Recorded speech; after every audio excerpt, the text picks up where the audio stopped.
Halo Sobat MC, ketemu lagi dengan saya Michael dari MC Consulting.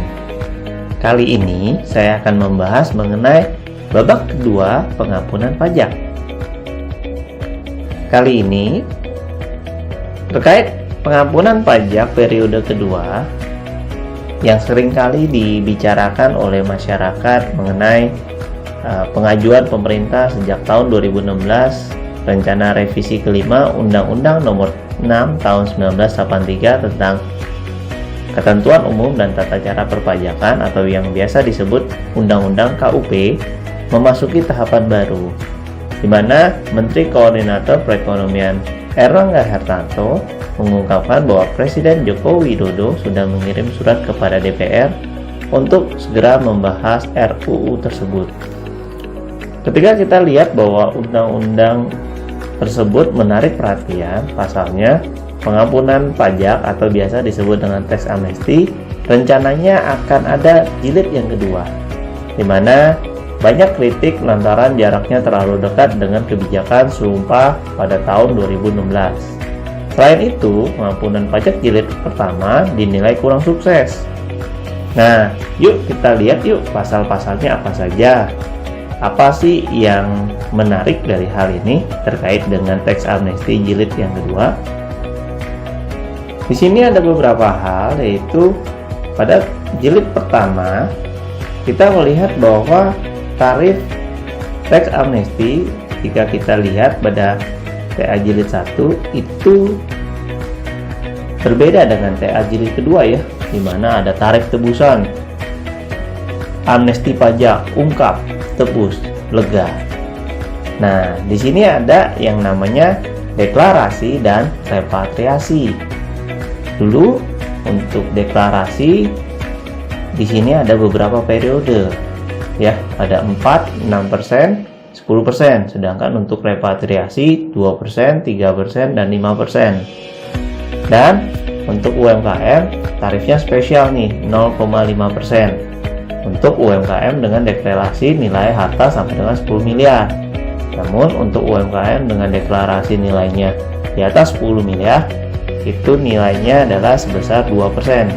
Jadi untuk tarif yang terbaru untuk jilid kedua, kita akan lihat bahwa di sini pasal 37 ya, 37B.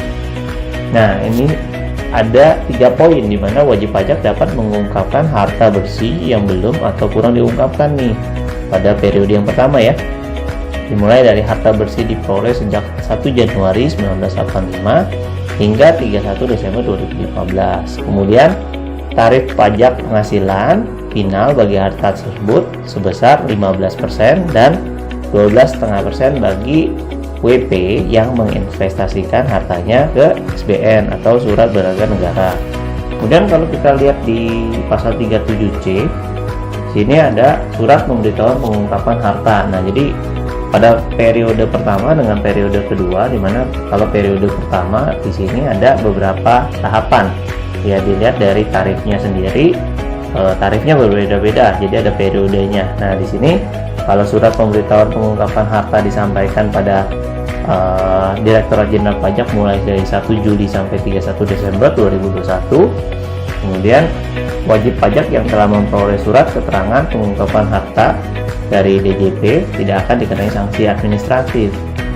Jadi pasal 37C ini membahas lebih ke bagaimana suratnya yang kita terima kapan ya, dan ketentuannya jika kita sudah menerima surat tersebut kita tidak akan dikenai sanksi administratif. Kemudian pasal 37D, investasi atas harta bersih harus ditempatkan ke dalam instrumen SBN paling lambat 31 Maret 2022, dilakukan paling singkat 5 tahun.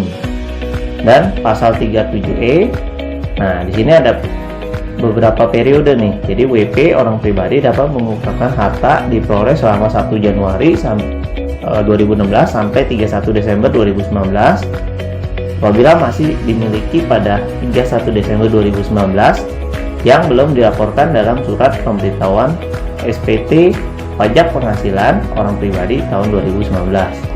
Nah, di pasal 37 37F, harta yang dilaporkan dianggap sebagai tambahan penghasilan dan dikenai PPh final sebesar 30% dan 20% bagi pajak orang pribadi yang menginvestasikan hartanya ke SBN. Nah, sedangkan kalau kita lihat dari pengertiannya sendiri ya, tax amnesty itu apa sih?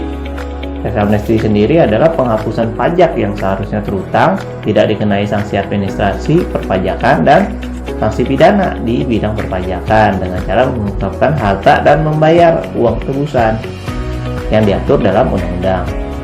Kemudian, siapa aja yang menjadi subjek dari tax amnesty? Sebenarnya subjek tax amnesty sendiri adalah wajib pajak baik warga negara Indonesia yang sudah memiliki NPWP ataupun tidak, yang belum melaporkan harta kekayaan secara terperinci kepada negara dalam bentuk berupa rumah, kendaraan, tabungan, dan lain-lain. Jadi bisa perorangan, bisa perusahaan, atau sebuah badan usaha. Nah, keuntungannya apa sih bagi peserta tax amnesty? Sebenarnya keuntungan program ini adalah penghapusan untuk semua pajak terutang baik PPh atau pajak penghasilan, PPN, PPNBM, sanksi administrasi atau denda, dan sanksi pidana. Kemudian dengan mengikuti program TA di sini, WP terbebas dari pemeriksaan data atas kekayaan yang dimiliki. Nah, kalau WP sudah jujur melaporkan seluruh penghasilan, hanya saja terdapat beberapa harta yang belum dilaporkan dalam SPT tahunan pajak tahun berapa nih? Kita lihat kalau periode pertama kan tahun 2015 yang menjadi dasarnya. Nah, apakah harta yang belum dilaporkan tersebut dapat diikuti tax amnesty? Ya, tentunya WP dapat mengikuti tax amnesty dengan mengungkapkan seluruh hartanya. Nah, kemudian kalau di periode pertama kita melihat bahwa ada yang namanya repatriasi atau bagaimana kita melaporkan harta yang berada di luar negeri dan dibawa kembali ke Indonesia. Ada juga yang bersifat deklarasi. Jadi setiap wajib pajak baik pribadi maupun badan yang memiliki harta yang belum dilaporkan sebenarnya bisa mengikuti tax amnesty. Nah, perbedaannya memang dari segi tarif ya. Kalau jilid pertama dengan jilid yang kedua tentunya tarifnya cukup fantastis untuk yang kedua di sini ya. Namun kalau untuk sebelum mencapai TA jilid kedua sendiri, kita bisa melihat bahwa pasca amnesti pajak sebenarnya ada PP 36 tahun 2017 mengenai paswinal. Nah, paswinal di sini sebenarnya lebih ke arah bagaimana pengungkapan harta yang belum terlaporkan, tapi ini masuk ke pajak penghasilan yang bersifat final. Nah, nanti tarifnya dikali dasar pengenaan pajak. Nah, di sini tarifnya ada 12,5%, ada 30%, ada 25%. Nah, kriterianya sendiri kalau 12,5% untuk paswinal, jadi WP yang menerima penghasilan dari usaha atau pekerjaan bebas paling banyak 4,8 miliar atau bruto. Kemudian kalau untuk WP yang menerima penghasilan selain dari usaha atau pekerjaan bebas paling banyak 632 juta. Nah, ini bruto ya. Kemudian WP menerima penghasilan gabungan atau bruto paling banyak 4,8 miliar dari total penghasilannya dan 632 juta penghasilan selain dari usaha. Ya, jadi ini ada kriterianya, ada yang 12,5, ada yang 30% untuk WP orang pribadi dan WP badan 25%. Jadi sebenarnya apakah TA jilid pertama dengan TA jilid kedua serta pas final dari pasca amnesti pajak di sini itu akan menjadi alternatif solusi bagaimana wajib pajak dapat mencari keuntungan dari tarif tersebut.